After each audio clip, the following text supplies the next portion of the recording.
Éxodo.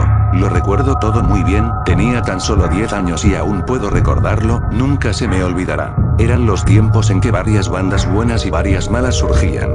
Entre un minúsculo grupo se hallaba una girls band, llamada Éxodo. Eran españolas, eso no se me puede olvidar. He de decir que el pop no me llamaba mucho la atención, pero la música de Éxodo era demasiado buena, tanto que pasé a ser parte del grupo de fans de la agrupación. De hecho, no había nadie a quien no le gustara Éxodo. Era curioso, ya que, repito, no había nadie a quien no le gustara la dichosa banda. Y la verdad su música no tenía nada fuera de lo común, era solo, hechizante. La popularidad de dicho grupo fue creciendo más y más, sobre todo cuando se anunció la salida de su primer disco. Todos estábamos ansiosos por comprarlo, mi hermano y yo no dejábamos de hablar de eso, hasta que llegó el tan esperado día.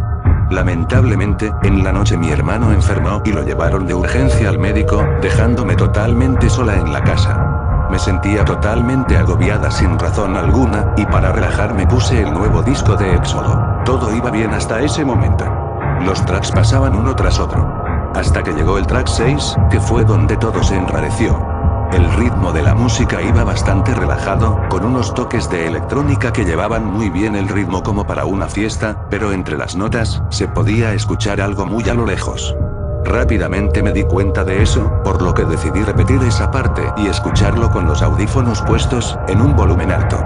Me di cuenta que había una voz que decía cosas extrañas, inentendibles para el volumen en el que se encontraba la música. Irremediablemente repetí esa parte y subí nuevamente el volumen, ahora era perfectamente audible, a pesar de que empezaba a lastimarme los oídos. Decía cosas en latín que no podía entender, pero luego una fugaz voz sobre la voz en latín decía algo rápido. Nuevamente repetí esa parte, y decidí abrir la tapa del estéreo para pasar el disco de forma lenta. El disco ahora reproducía lentamente, a un volumen muy alto, y yo esperaba a que esa parte sonara nuevamente. La música ahora distorsionaba espantosamente, como si estuviera tocada en una pianola muy desafinada. El sonido me calaba los huesos, y había algo que me decía que detuviera el disco en ese momento.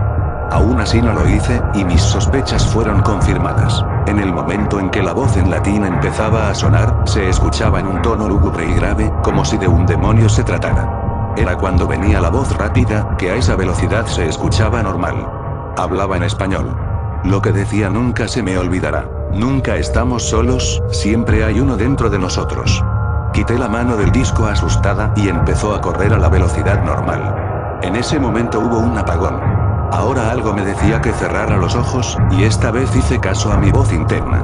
Aún con los ojos cerrados, pude percibir un fulgor rojo, como si hubiera un incendio. No sé cómo terminé en mi cama, era la mañana siguiente, y todo estaba totalmente bien. Me dirijo a la cocina a desayunar, y es cuando se me ocurre mencionar el disco. Pero todos me miran extraño. ¿De qué estás hablando? No existe ninguna banda con ese nombre. Mi hermano comenta. Vuelvo a mencionarlo todo, a relatar lo sucedido, incluso me dirijo a donde se supone había puesto el disco la noche anterior. Lo extraño era que no se encontraba ningún disco de Éxodo en el estéreo, sino un disco de Guns N' Roses. Me dijeron que posiblemente había delirado, pues en la noche tuve un poco de fiebre. Pero todo fue tan real que no dudo de la existencia de dicho disco ni de la banda. Hasta ahora sigo buscando pruebas de que todo fue real. Intento buscar en internet grupo Éxodo, pero resultan varias páginas cristianas y sobre el fin del mundo. Tal vez sea un mensaje del más allá, quién lo sabe. Solo siguiendo mi búsqueda lo podré entender.